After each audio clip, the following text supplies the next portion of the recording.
Something about certainly the investment that China is making in cyber and AI as well, because in certain spheres I believe they are very much ahead of us. If we're not concerned about that, we should be, and I want to do something about it.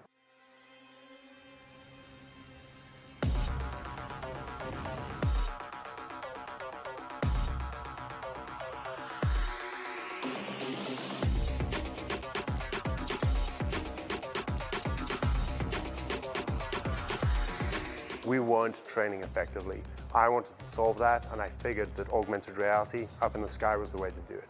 We've created the world's first military metaverse up in the sky, which allows real pilots and real airplanes to go up in real airplanes and train against virtual airplanes that are not really there.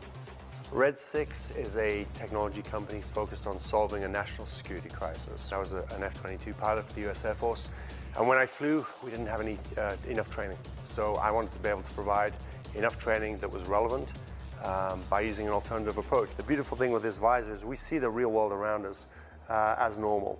The only difference is now when we look through the visor, we see synthetic entities, augmented reality airplanes. Every time a fighter pilot goes up to fly and train, they need someone to go fly and train against at a very simple level.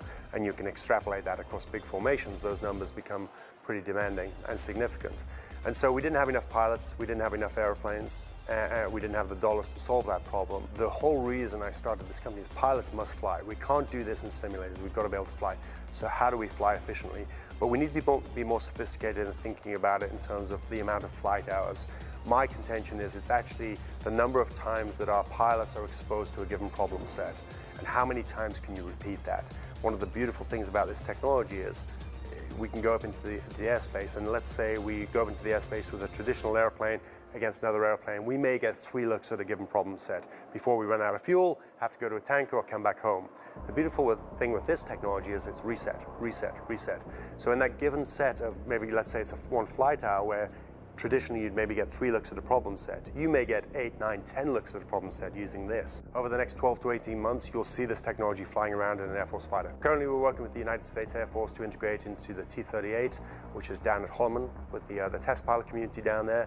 That's an incredibly exciting moment for us, because to see this stuff flying in an Air Force jet, I mean, we're doing a very difficult thing, right? We're doing cutting-edge technology and then asking the US Air Force to put it in an airplane with human beings. The commitment of the US Air Force and the signal by being awarded